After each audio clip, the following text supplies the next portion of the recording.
collaboration and engagement among the institutions in pursuit of protection of the sovereignty of the people of Kenya, promoting observance of democratic values and principles, and promoting constitutionalism.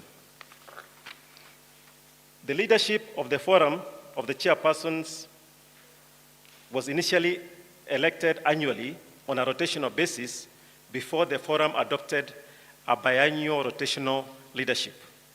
I take this opportunity to give special recognition to the founders of this forum, which were the inaugural chairs in order of assumption of office. Honorable Otiende Amolo, CAJ, Honorable Charles Nyachai, CIC, Agnes Odhiambo, COB, Dr. Lydia Nzomo, TSC, and Dr. Jane Kiringai, CRA. Your Excellency, distinguished guests, ladies and gentlemen, the CCIOs have over time held events to exchange experiences, ideas, and take stock of progress made, as well as challenges made by the respective institutions. So far, we have held 7 annual conferences in the following counties: Kwale, Mombasa, Kisumu, Uasin Gishu, Meru, and Kericho. These rotational conferences were interrupted, unfortunately, by COVID for 2 years. In CIOs held a national 10th anniversary celebration at KCC under the theme celebrating a decade of promoting constitutionalism and observance of democratic values and principles by the constitutional commissions and independent officers. As we celebrated the 10 years, that was 2 years ago, under the new Constitution 2010, we reflected on the achievements and the milestones by the CCIOs, and equally made observations on the challenges. And we observed common trends and concerns, and those common trends and concerns continue to hold.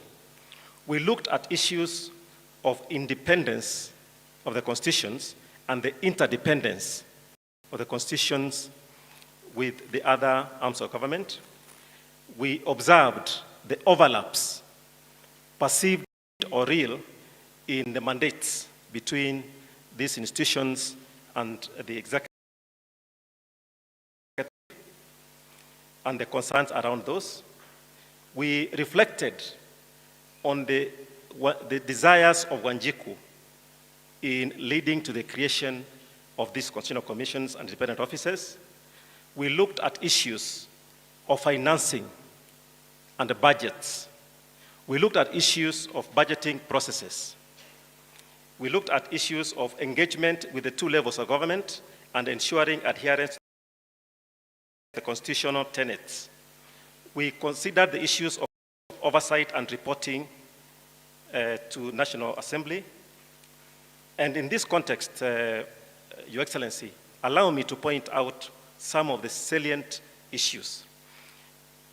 One of the main challenges that we observed then and continue observing are the constraints in resources to these institutions. Financial resources and unrelated resources, human resource, and so on. In the same vein, we also reflect and continue to reflect, and I hope we'll discuss this as we meet in the next 2 days, on the issue of the budget processes for the constitutions and independent offices. Your Excellency, I will observe, for instance, that whereas the Constitution contemplates that the institutions shall be answerable to the National Assembly in their budget-making processes, whereas some commissions and independent offices indeed present their budgets directly to Parliament, others do not. For instance, the National Commission in the Act, National Commission Act, is required to prepare and present its budget through the Cabinet Secretary. And some of the issues we need to address is the constitutionality of some of these issues. So again, we have seen over time issues, and these are continuous, of issues of apparent infringement on the mandates of various commissions, and this is a continuous discussion. It's been there before. We need to continue engaging on it, and it will continue to be there. And we currently see this with regard to a number of institutions, and I think this will be a matter of discussion in the next 3 days. So, Your Excellency, as we retraced, in that forum, we retraced the journey of the CCIOs from 2012, and I'm glad that amongst us, in the next today and the next 2 days, we have presenters, panelists, distinguished previous chairs, holders of independent offices, and previous commissions as well, who have trodden that journey to share their experiences. At that celebration, we launched a compendium highlighting individual CCIO mandates, critical milestones attained since inception, challenges and aspirations of the next decade. Your Excellency, this retreat, therefore, could not have come at a better time for the CCIOs to reflect back, engage, and chart a way forward in realizing its aspirations as stipulated in the Constitution and attendant legislative framework. We are optimistic and confident that through these 3 days, we shall be able to develop an actionable framework of engagement that will usher in a new era of enhanced service delivery for the benefit of the people of Kenya. As I conclude, I would like to take this opportunity to assure you of our continuous commitment to promote constitutionalism and observance of democratic values and principles. Further, we endeavor to support implementation of the resolutions that will emanate from this retreat. With those remarks, I take this opportunity to wish all of us fruitful deliberations. Thank you.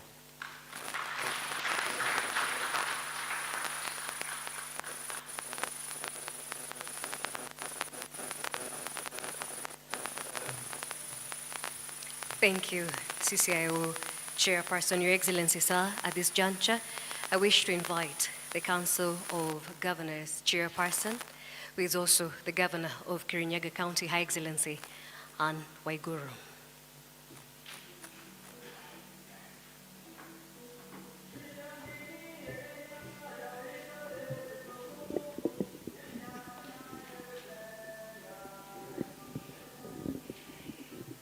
Your Excellency, Honorable Rigathi Gachagua, the Deputy President of the Republic of Kenya,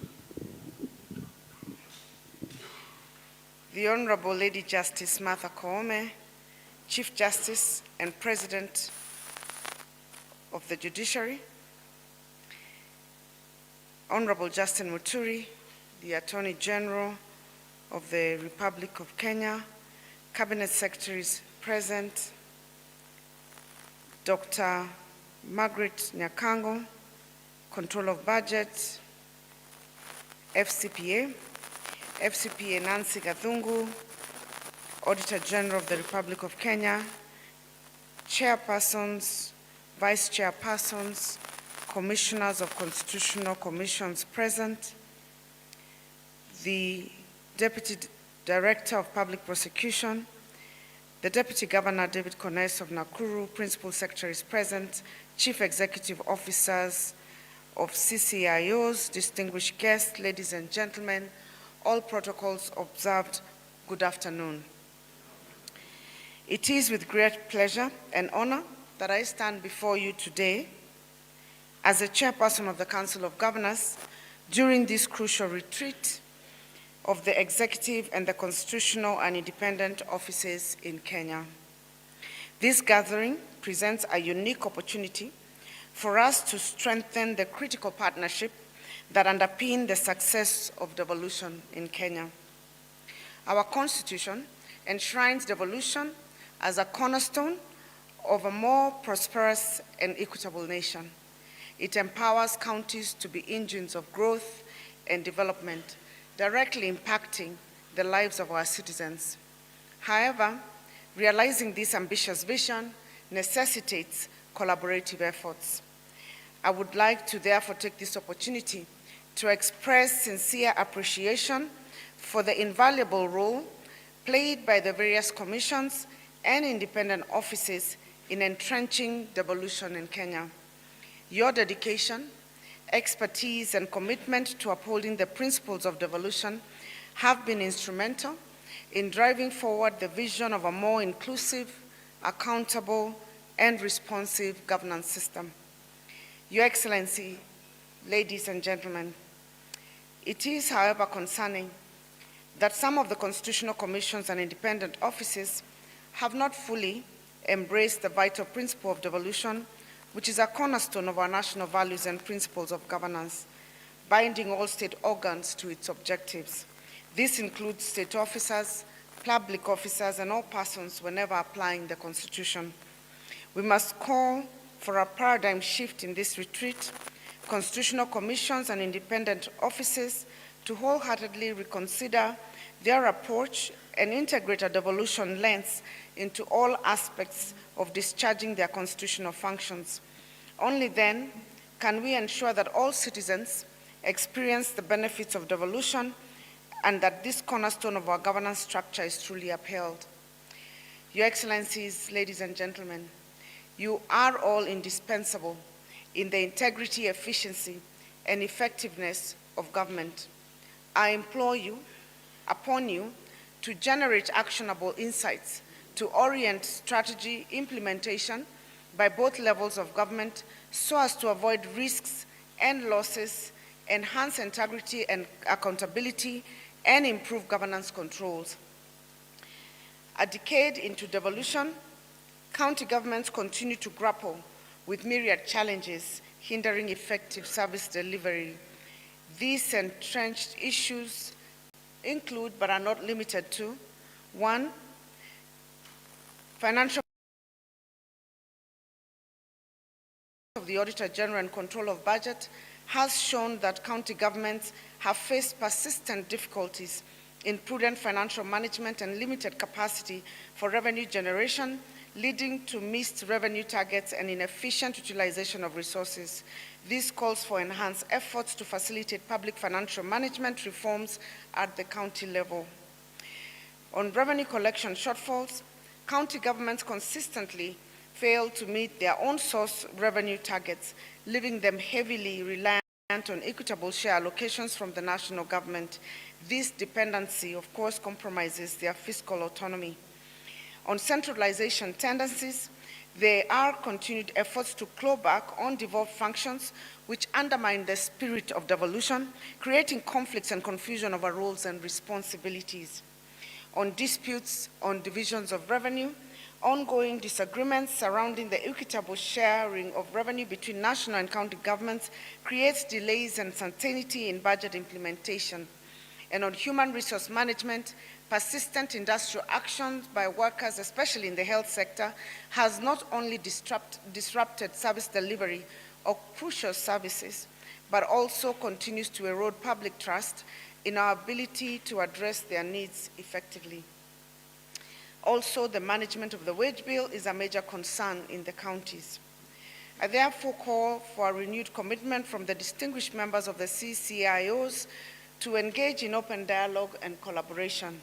Let's together identify practical solutions to all these challenges and those that face the CCIOs directly, strengthening devolution's foundations for the benefits of all Kenyans, protecting and enhancing democracy, the rule of law, transparency, accountability, and a human rights culture. Ladies and gentlemen, promotion of sustainable intergovernmental relations between the two levels of government while respecting the function and institutional integrity and the constitutional status of either level is at the center of our governance. I urge the constitutional commissions and independent offices to support the two levels of government in achieving this. And while we do that, maybe this will be a great opportunity for all the commissions to go back to the first question of why the framers of the Constitution saw it fit to have independent commissions in Kenya. It is indeed because of our history. What were these commissions established to do? Why were they created independent of the executive? It's because Kenyans had a history of mistrust or expectations that had not been met, and therefore they said there are certain functions that they wanted to be carried out independently. For example, I was a Treasury official for a very long time, and before the Constitution, both the functions of budgeting, including the controlling of budget and audit, was a function of the National Treasury. But now they are independent and they carry out their functions independently because Kenyans saw it fit that it should be so. The same applies for IPOA, for example. Why is it that violations that have been carried out by institutions of police were separated from that institution and put separately in IPOA? Is because of our history and what Kenyans had experienced. Similarly, the issues of integrity, EACC, and DCI, and therefore,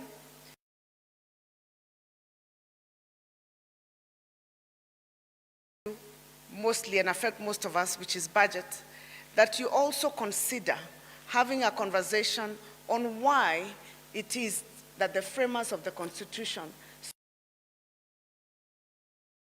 independent commissions. And then ask yourselves, are we carrying out that function as we ought to carry according to the spirit of the Constitution? Or are we an appendage of the executive or the public? And the reason I say this, I'm constrained to say this, is because this week we had an uncomfortable exchange between some people from the council and one of the independent commissions, and it was very unfortunate. And there was a public conversation about how then, if you hold the office of an independent commission, how you should carry out that function. I think that is a critical conversation. How should you carry out that function? And I'll give the function, for example, of investigations because it is very sensitive. Everybody assumes that politicians are corrupt, but there's corruption everywhere in this country if you're honest with yourself, whether in the private sector, in the social sector, in the national government, in the county governments. And so how do you as independent commissions carry out that fiduciary duty within the spirit of the Constitution so that you give confidence to the public that indeed you're carrying it out without fear or favor? I think the experience of this week was uncomfortable, so to speak, for those of us who hold the office of governor, and for me, the office of the chair of Council of Governors. I'm constrained to mention it. So while we have a conversation about our financial needs and how to work together as interdependent and interrelated to achieve that mandate, I think it is also imperative as commissioners to also established, and therefore for what and how then that mandate so that we can have the confidence of the Kenyan public without prejudice or independence. Without prejudice and dependence. Maintaining harmonious working relationships amongst all levels and arms of government is essential to improve service delivery to citizens and foster a more prosperous and equitable nation. And we all say this, and for more politicians is more a reality. We're here for a season. We do our work, we do it to the best that we can, and then we pass on this country to be led by other people. There were 1,000 leaders before we were here. There will be 1,000 more after we are gone. And I think it is our responsibility as leaders to ensure that we bestow to the generations that come a better country. Is this opportunity to reaffirm our commitment to the principles of devolution and democracy and redouble our efforts to overcome the obstacles that stand in our way. Together we can build a stronger, more resilient governance system that truly serves the interests of all Kenyans. As I conclude, let us all remain dedicated to constitutionalism and to the aspirations of all Kenyans for a government based on the essential values of patriotism, national unity, sharing and devolution of power, the rule of law, inclusiveness, equality, human rights, non-discrimination, and protection of the marginalized Kenya. God bless you, and God bless Kenya.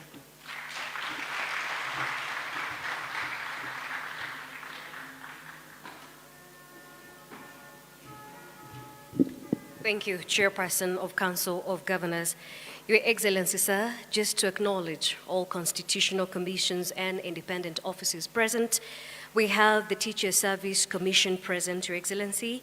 We have the Kenya Law Reforms Commission. We have the Public Service Commission, the Salary and Remuneration Commission, Commission on Revenue Allocation, the National Cohesion and Integration Commission. We also have the Kenya National Commission on Human Rights. Your Excellency, present too is the National Land Commission, Commission of Administrative Justice. We also have Ethics and Anti-Corruption Commission. We have National Gender and Equality Commission. We have the National Police Service Commission, the Independent Electoral and Boundaries Service Commission. We also have the Parliamentary Service Commission, the Independent Policing Authority. Part of the independent offices, we have with us Office of the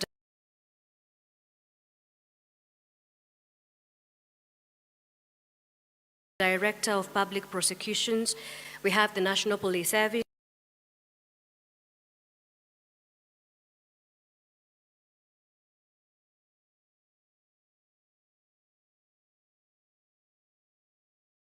Organized later on this evening, where there will be further interaction with you hosting Honorable Justin Muturi.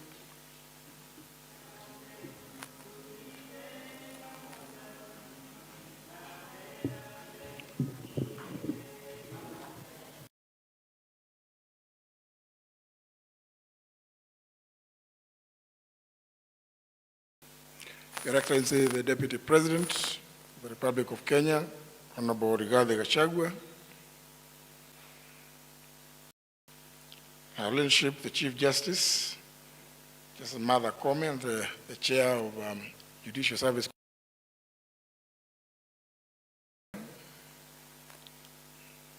the Chairperson of the Council of Governors, Honorable Anne Waiguru, Chairs of Chapter 15 Constitutional Commissions and Independent Offices,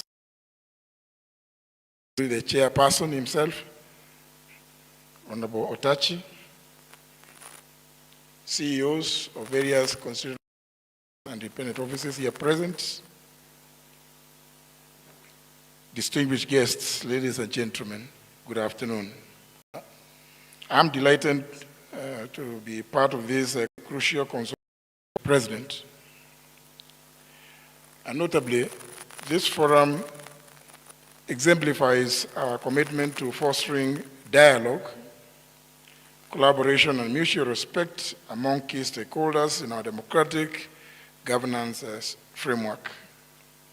I would like to commend the Deputy President and his team for their foresight in convening this forum, in bringing together representatives from the executive and our constitutional commissions and independent offices.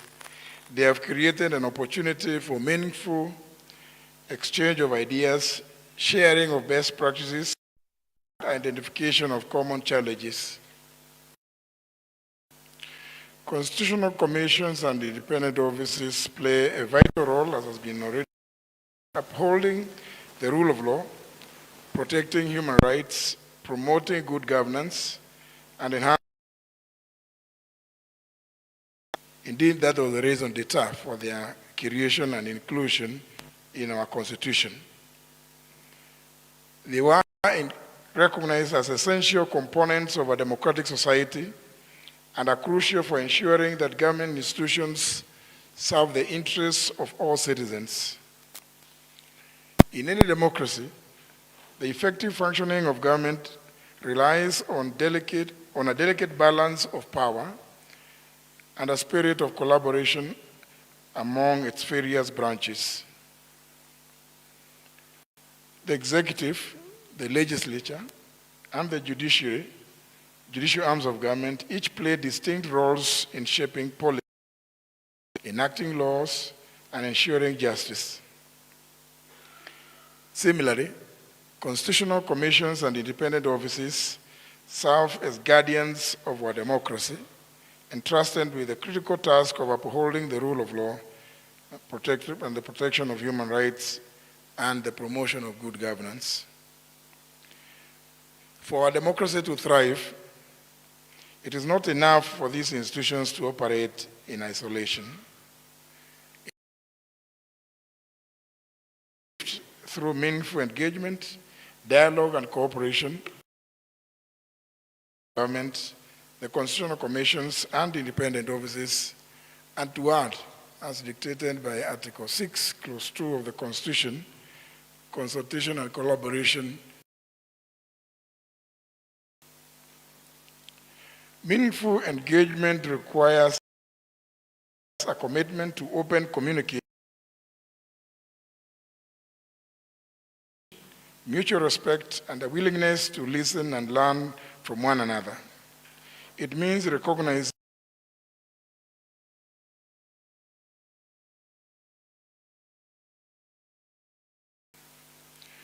Ladies and gentlemen, over the years, Kenya has made in establishing and strengthening constitutional commissions and independent offices. However,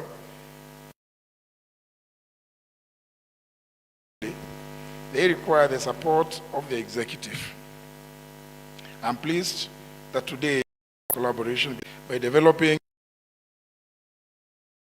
their interaction. I know that one of the objectives of this consultative forum is to exchange views on the parameters of independence and interdependence. Finding the right balance between independence and interdependence is not an easy task. On the one, can lead to fragmentation, inefficiency, and a lack of accountability. And on the other hand, excessive interdependence can erode autonomy, undermine professional judgment, and create conflicts of interest. To navigate these challenges requires clarity of mandates, robust accountability mechanisms, and collaborative governance structures. As we exchange ideas on the parameters of independence and interdependence, let us remain guided by the principles of accountability, transparency, and respect for the rule of law. Let us find the right balance between autonomy and cooperation. The challenges facing constitutional commissions and independent offices in Kenya may be significant, but not insurmountable. By prioritizing adequate funding, safeguarding independence, raising public awareness, and fostering collaboration, we can support, strengthen these vital institutions and ensure that they discharge their mandates effectively.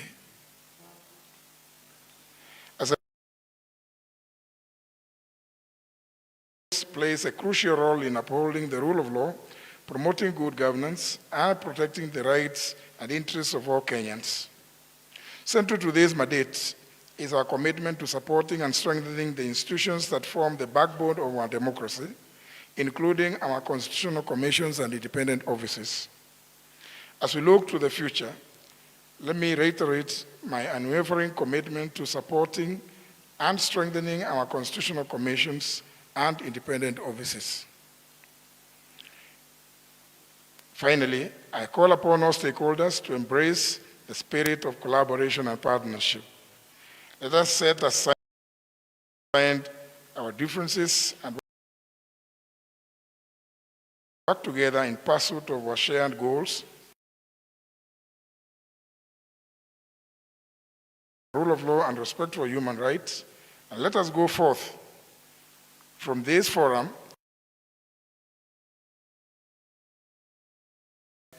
we can achieve great things. I thank you, and God bless Kenya.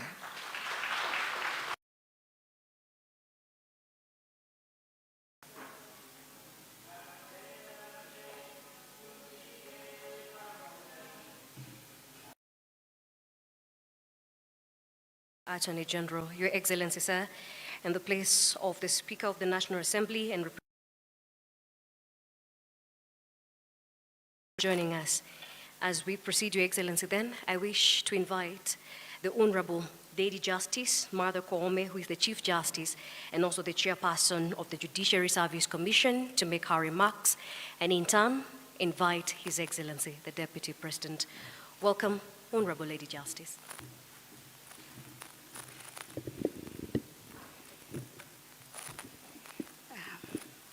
Your Excellency, Honorable Rigathi Gachagua, the Deputy President of the Republic of Kenya, my brother, the Honorable Justin Muturi, the Honorable Attorney General, Excellency of Governors and Governor of Kenyatta County, our Chairperson of the National Land Commission and Chairperson of the Mr. Gachagua Otachi, my colleagues of the Constitutional Commissioners, Vice Chairpersons, Executive Officers of various Constitutional Commissions and independent offices, very distinguished guests this afternoon, ladies and gentlemen, a very good afternoon to you all. I'm honored to address you this afternoon at this retreat, and I'm grateful to Your Excellency, the Deputy President, for keeping your promise, and also I'm grateful to His Excellency, the President, for his foresight and commitment in fostering a collaborative relationship between the national government and the constituent offices. The establishment of a liaison point for the interaction between the different state institutions in our governance framework, as it addresses the need for a forum which gives us a structured dialogue, a structured platform for dialogue between our state institutions as we independently discharge our different mandates under the Constitution. I wish to commend His Excellency, the Deputy President, for your exemplary leadership for this forum, beginning with the inaugural meeting that was held on June 21st, 2023, and continuing with the present retreat. This ongoing dialogue epitomizes the constitutional mandate, which is a collective endeavor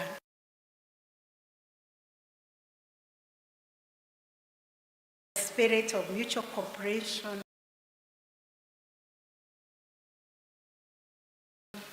and respect.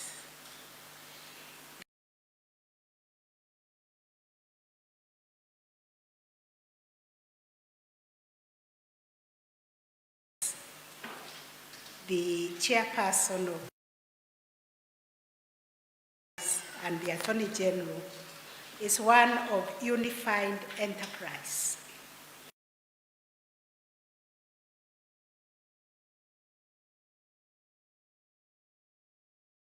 Of government. This forum exemplifies the required for each of the enterprise, emphasizing the importance.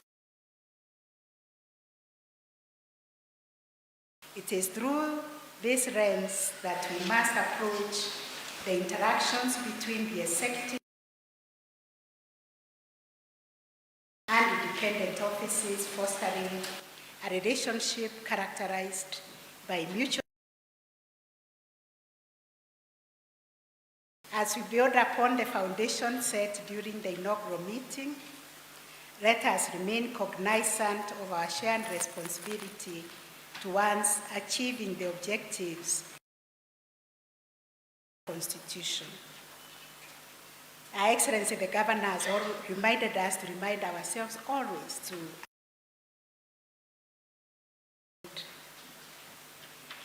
it is imperative that state institutions uphold the spirit of mutual respect. These are the three words which will keep on coming up in the next 3 days. Or impede the functions of our counterparts. This brings forward for maintaining the integrity and efficacy. Equally important is the norm of mutual support.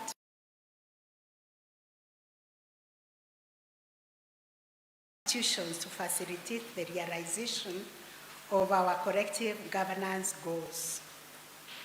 This includes, among other things, ensuring adequate resource allocation to all state institutions, including constitutional commissions and independent offices, and supporting the effective execution of the mandates by the constitutional commissions. Your Excellency, the responsibility that we have also goes with accountability, and independent offices immense mandates and powers, hence the need for accountability. As they discharge these powers, we must ask ourselves whether we are sufficiently giving back for all the privileges and the powers that we enjoy. Are we delivering services to our people? And unfortunately, there is no clear oversight structure in place that ensures accountability regarding how constitutional commissions and independent offices carry out their mandates. That on 15th April 2014, that is about 10 years ago today, a 5-judge bench of the High Court delivered a judgment in versus the Speaker of the National Assembly and 4 others, and made the following pertinent observation and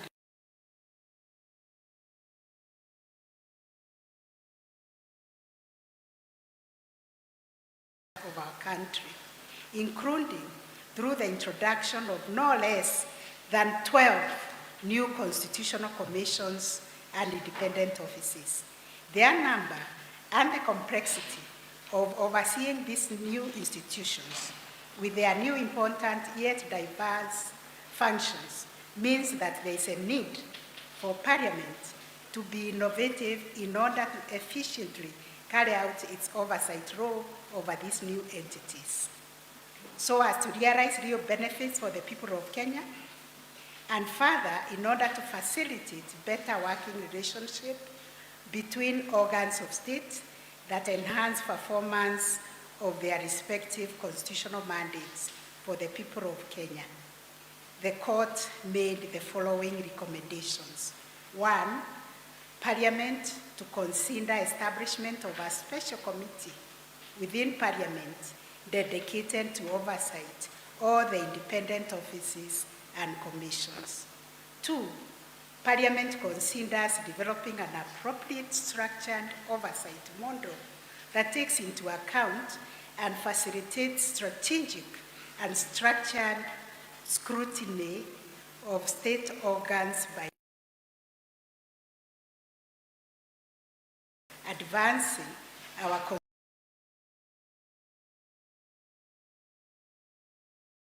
constitutional democracy, enhancing service delivery, and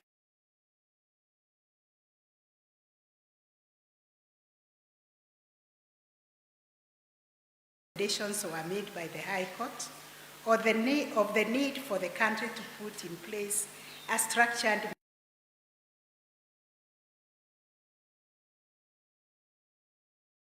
committee of the National Assembly to undertake this role. However, this has not been done to date. It is time implemented to ensure that full spectrum of constitutional expectation of independence is realized with respect to the operations of independent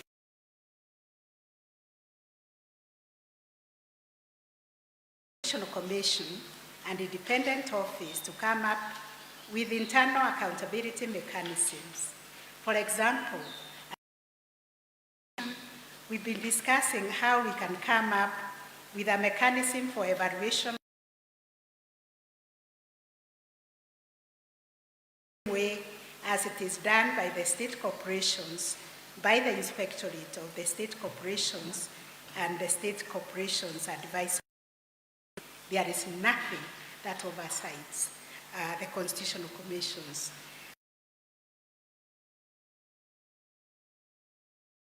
And there's Judicial Service Commission, but I believe this is the best forum to come up with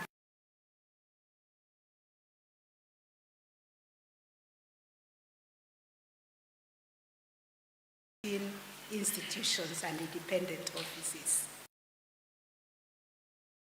With such a mechanism will enable us comply with the judge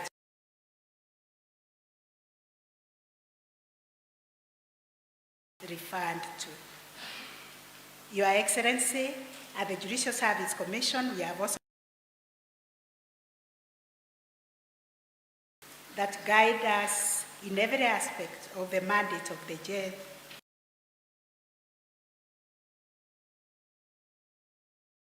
Chapter 15 institutions, but we are also open and continuously learning. Recently, we invited the Public Service Commission to also come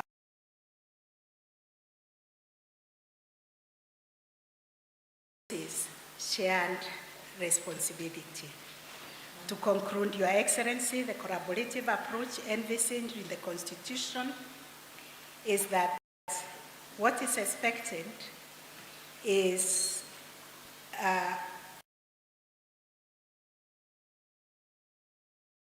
manner so that we are not sabotaging one another, but we are supporting one another. We must all strive and cooperation focused on mutual respect as expected in collaborative governance process.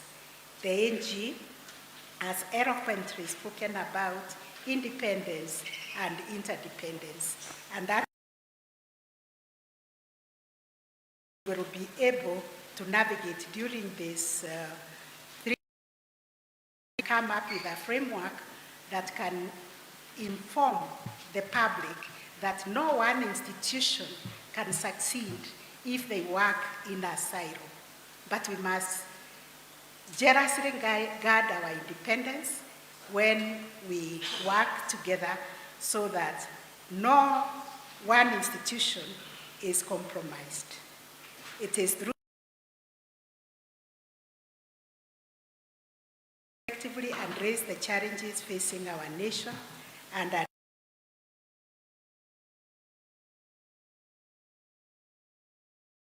issues like they have been highlighted by my two colleagues will be discussed.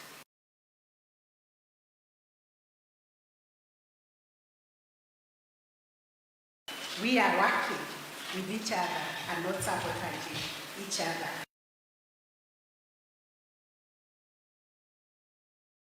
On the fire chat, where we can talk more freely and open up our hearts to His Excellency, to hear the struggles that we go and see the support that we can get to the people of Kenya. Thank you very much, and God bless you.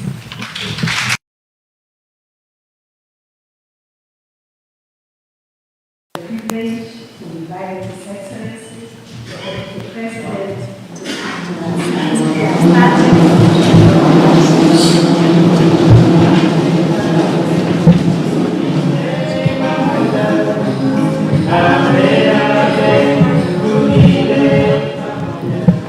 Thank you very much, Lady Chief Justice. Please sit down.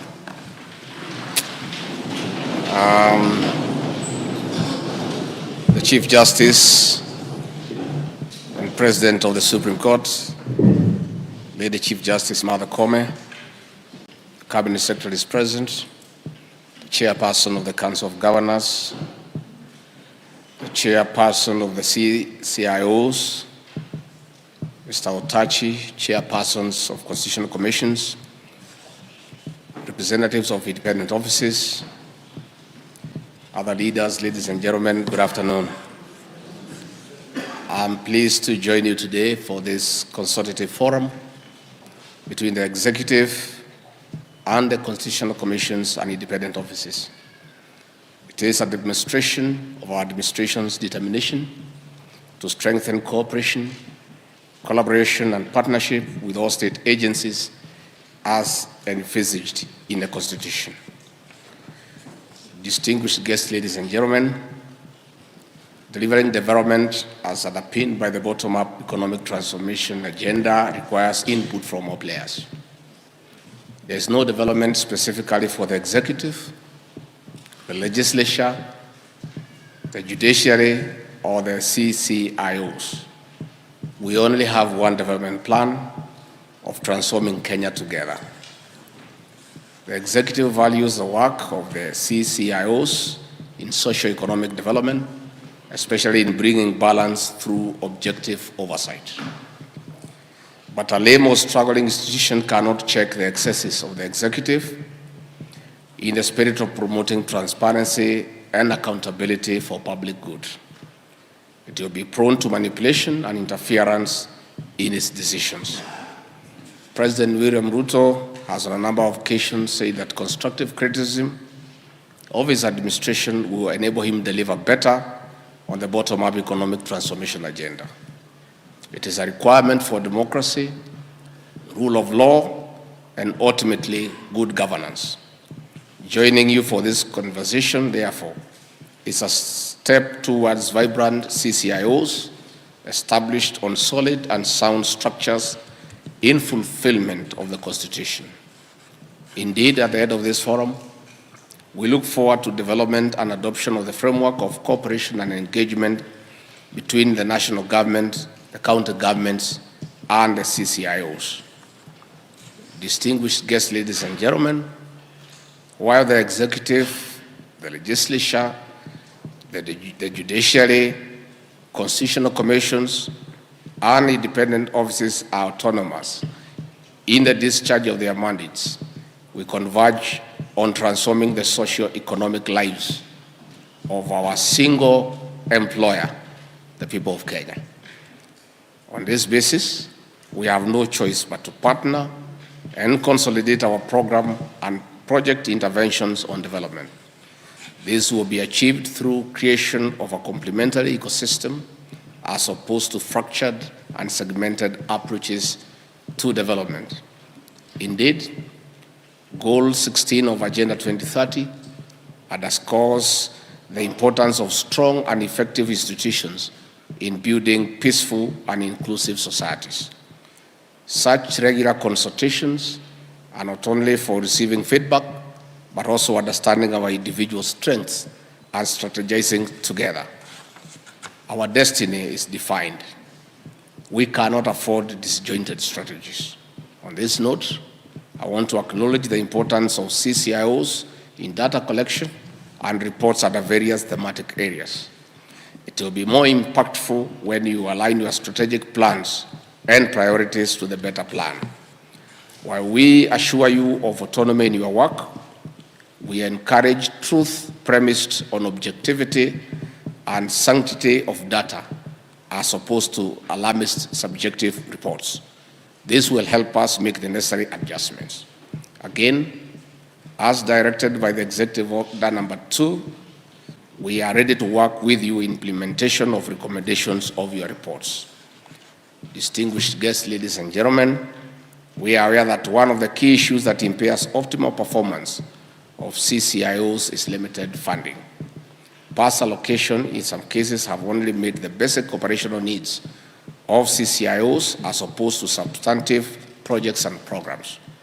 When staff draw salaries without work, it is a short change to the taxpayer. There is no value on investment. In the current financial year, we have increased allocation of the CIOs as opposed to the previous financial year. Because we want to promote financial independence, we'll continue working with the legislature to ensure more funds to enable you implement programs complementing our development plan. This is alongside review of laws and other frameworks to strengthen your mandates. Progressive increment of funding is possible given that our economy has stabilized and is now on an upward trajectory. My office is ready to work with you as outlined by the Executive Order number 2 of 2023 and other frameworks that direct us to collaborate for efficiency and effectiveness in service delivery. Distinguished guests, ladies and gentlemen, as we meet here today, terms of office for a number of commissioners in some CCIOs are ending soon. Such leadership gaps, if not addressed, will hamper discharge of the mandates of the CCIOs. While the law provides for the procedures of appointment of commissioners and other senior officers, we are ready to work with you in unlocking any possible delays to expedite the process through the requisite state agencies. Distinguished guests, ladies and gentlemen, I wish to confirm and affirm the Executive's commitment to close working relations with constitutional commissions and independent offices. It is a requirement that we commit to fulfill. Let me thank you for your availability for this meeting. We value your feedback and look forward to an enriching conversation. It is now my pleasure to declare this consultative forum officially open.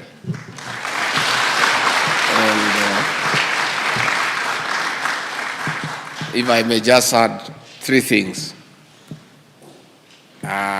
We'll be speaking more in the informal forum by the bonfire. The President in Executive Order number 2 established this coordination framework within my office, first and foremost, to give it the right gravitas because the presidency cuts across the whole government. And the purpose for this framework is to make sure that we work in a seamless manner. This framework, I want to request you to utilize it to settle disputes, conflicts, misunderstandings among ourselves. My office has tried to settle 3-4 conflicts, and I want to urge that it is not necessary for us to engage each other in the press, in the media. It's unnecessary because there exists a framework in the Office of the Deputy President for us to understand each other and engage. Our administration has adopted continuous engagement as the modus operandi of our governance. And the President and I believe that continuous engagement is good for any institution and is good for this country. When we found instances where independent offices and constitutional commissions are in conflict and they start an all-out war in the press, we confuse the people of Kenya and they get lost. Let us use this framework. Where there are issues, please let our office know so that we call you and we listen and we try to create a framework for engagement. We have had some nasty exchanges between the Office of the Attorney General and the Public Service Commission. It is unnecessary. Within this framework, whatever issues that are creating a misunderstanding between any office and another, we can settle. We have had issues between the Teacher Service Commission and the Ministry of Education. My office has put the two together and discussions are ongoing and we have made very good progress so that we avoid confusing the people of Kenya, where people who are supposed to work together to collectively deliver services deliver justice, deliver leadership to the people of Kenya, we are fighting each other. We have had nasty exchanges that are necessary between the Inspector General of Police and the Police Service Commission over the press. We have put the two offices together, the Constitutional Commission, that is a Police Service Commission, and the Inspector General of Police, and already discussions are going on and we have made very good progress. We have had exchanges between the Controller of Budget and the Council of Governors. It is unnecessary within this framework that the President in his wisdom put together at the presidency, where the Council of Governors feels that probably the service delivery to the people who put them in office is being affected because of certain decisions the Controller of Budget has made. Instead of an all-out war there, please let us utilize this framework. And the Controller of Budget and the Council of Governors, we put them together and we can have a discussion. There has been issues between the National Treasury and the Controller of Budget. I want to appeal that this mechanism is available to all of us to be able to have a good discussion. We have had issues between the Parliamentary Service Commission and the Judicial Service Commission, where Parliament feels that the judiciary is encroaching on the independence of Parliament. And in many cases, we have taken each other to court. And the folly of it all is that when one of government takes another arm of government to court, both lawyers are paid by the public, the same public that we serve. We are here talking about limited resources. We are here talking about a very tight fiscal space. We are here saying we don't have money for development. We don't have money to buy you vehicles. Yet, court, you pay lawyers. They engage lawyers. But the one paying both lawyers on both sides is the same person, the people of Kenya. And it's not fair.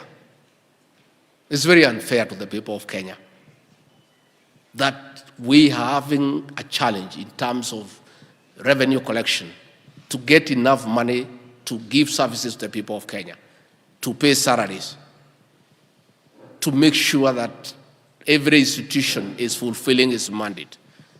Then, because we have a difference that is really not personal, I want to urge from this retreat that we all agree that it is not necessary for one office to take another to court and we hire lawyers to be paid by the public. I had a meeting with the KTDA and the Tea Board of Kenya, and some directors from KTDA took each other to court, and the lawyers are asking for 600 million. And this money will be paid by the tea farmers. Yet they were having leadership wrangles that have nothing to do with the tea farmer in Kenya. Yet, because they occupy public offices, it is those people who will pay. And I was telling the Attorney General, and it's something that we need to agree here and as a government, that many institutions have legal capacity. KTDA has lawyers that are paid at the end of every month. And they are competent lawyers. Yet, they go out there and get other lawyers from outside. And they commit public funds. So we'll be having a discussion that all those with legal capacity, they have no business going out there. I know that can put us in problems with the Law Society of Kenya, that we are denying them business. But what we are saying is, what is the use of you having a legal capacity? You have employed a corporation secretary with a legal department of 5, 6 lawyers who are paid every month. And you employed them because they are competent, they are advocates of High Court. They are competent to go in court and defend the institution. Then you commit millions of shillings belonging to the taxpayer to go out there in court. So I want to urge this forum, those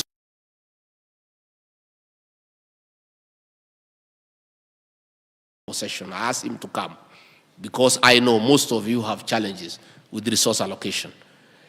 Those who have problems, let us use this forum. It's a good forum. My chief of staff is on top of things. She has developed a capacity under this space to receive petitions, complaints, concerns against whoever within the public space. And we'll be able to put those people together. And I'm happy that when we did that between the IG and the National Police Service Commission, many things are going on that had a problem. We'll be asking the Controller of Budget to sit with the Council of Governors. We will create that framework because sometimes the Council of Governors feels that their work is being hampered by certain decisions. When we talk to the Controller of Budget, he says, this is the law. But there is a middle ground where we can all sit down together and talk. And there is no harm in talking. I have said many times that the community I come from has a saying that buffaloes don't move together in a herd because they necessarily like each other. No, it's because of the danger of walking alone. If you go to the Masai Mara during the wild beast migration, the beasts move in a very huge herd, and they never agree to be left behind. And the lions are just waiting for any one of them to be left behind. And the minute one of the animals have hurt its foot and is left behind, only 5 minutes, it is quickly taken away and it becomes meat. Let us work together. We don't have to like each other. It's not necessary. We have all been put together by the need to serve the people. And we serve the same people. The people the judiciary serves are the same the government of President William Ruto serves. They are the same people the parliament serves. They are the bottom line. And I think because of the people of Kenya, we can get synergy along the way and talk to each other. And there is no harm.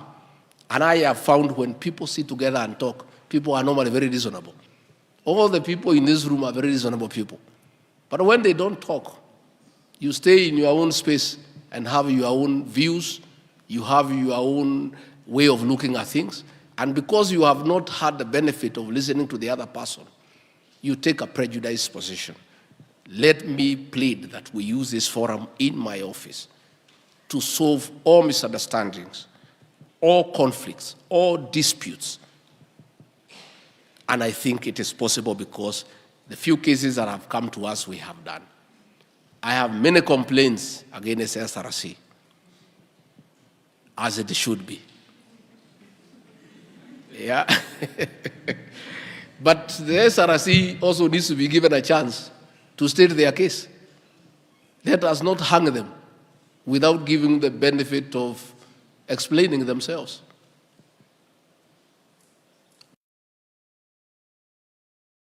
It says that the rules of natural justice say no man, and no man for that matter, should be condemned and hurt. I want to create a forum for all those who have issues with SRC. Come. And we talk.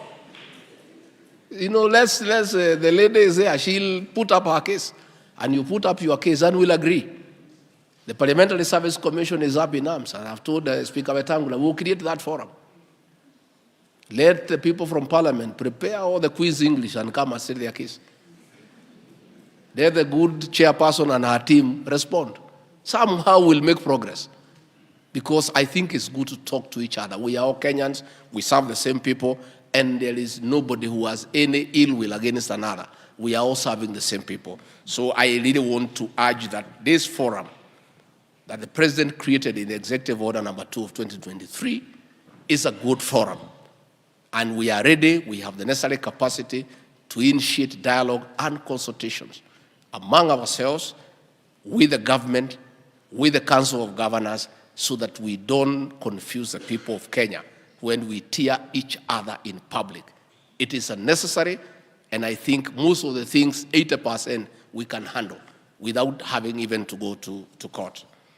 Finally, let me take this opportunity on behalf of the President, my boss, confirm that his administration has total and tremendous respect for independent offices and the constitutional commissions. You know, the first act of President William Ruto when he was sworn in office on 13th September in 2022 was to restore the independence of the judiciary. His first act that very afternoon was to gazette the judges who had been approved by JSC and had not been gazetted, and the following day they were sworn in, and I was there. So I remember. Because we respect independent institutions. Number two is to give financial autonomy to the National Police Service. The Inspector General of Police is the accounting officer of all monies given to the police so that he is not controlled from anywhere else. Because there is a saying that he who pays the piper calls the tune. So the police are independent. They have their own money to do what they want to do. The Chief Justice is here. She has a hotline. She can confirm that President William Ruto has never called her any day to rule, to have the judiciary determine a matter favorable to government.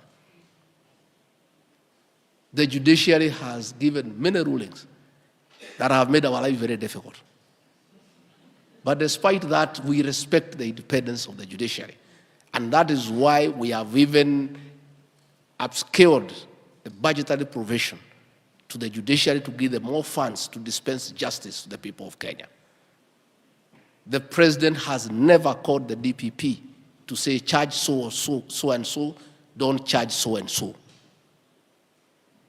The president has never called the Auditor General to say, I want you to order this or that report that has an indictment against one of my PSs. And that is the way it should be. And we'll continue to respect independent institutions and allow them to do their work. Where there are issues, we will reach out. And when we had a big problem with the judiciary, in our view, and we thought the judiciary was making it difficult for us to implement the plan, we are grateful that in the spirit of this framework, the Chief Justice and the JSC reached out, and we had a good conversation. Not to interfere with their independence, no, just for us to engage and raise our concerns. And they raise their concerns as well. And that is the way it should be. When we engage, it is not that any of us want to encroach on your independence. It is good for people to talk. Because when people talk, they clear things that can create a serious misunderstanding when it is not necessary. So I want to confirm that the executive will continue to respect independent offices, to respect your independence, and will continue to the extent possible to facilitate your work through provision of adequate resources. And where we have challenges in terms of giving you adequate resources, we'll create a forum to explain to you the challenges that we are facing. So we also, in the same manner, appeal to you also to facilitate our work, oversight government, criticize positively, suggest where we can do better, correct us where we are wrong, but of course with facts and with good intention, and we shall comply. We are more than ready.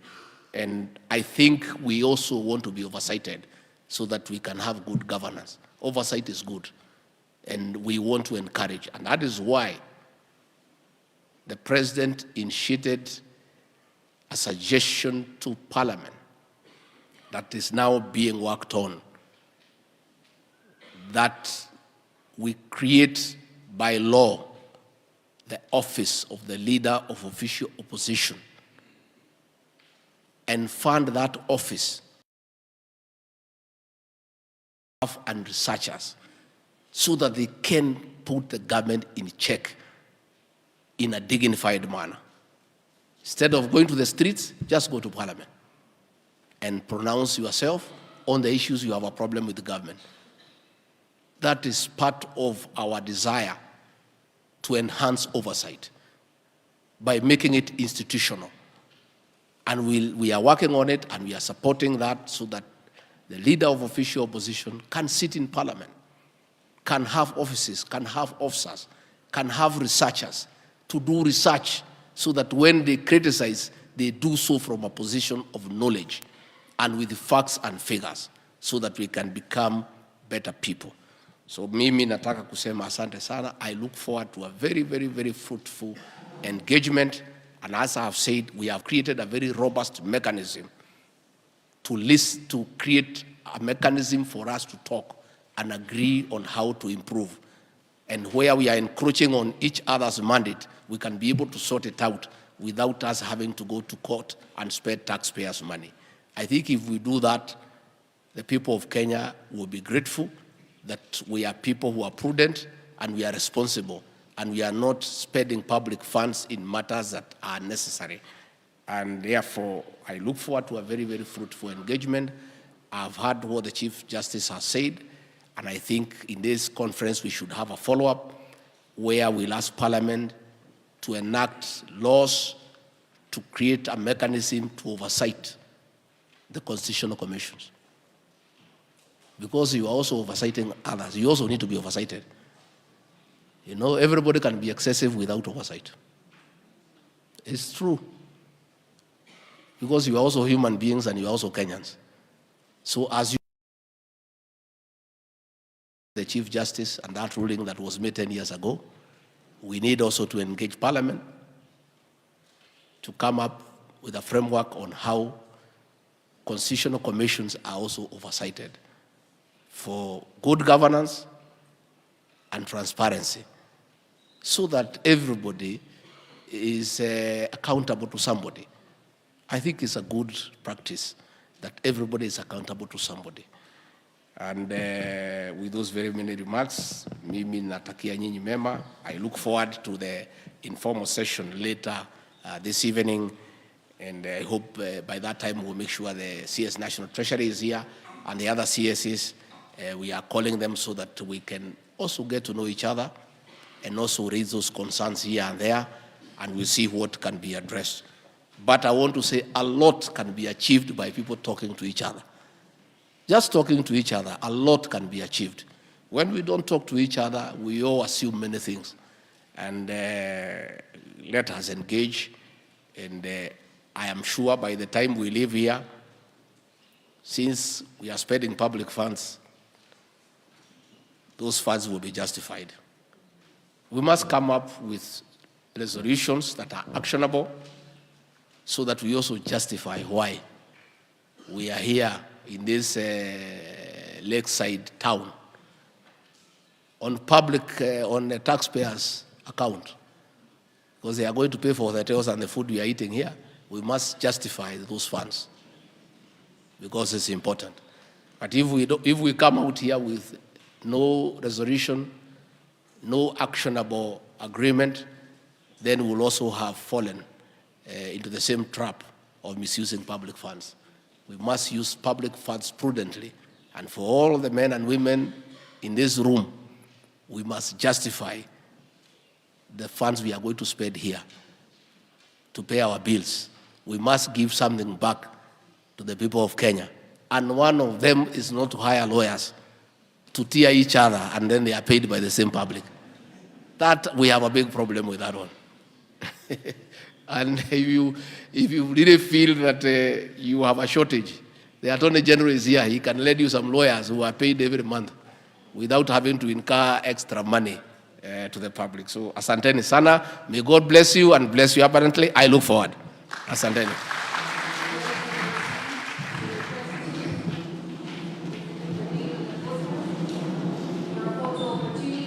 We'd like the chairperson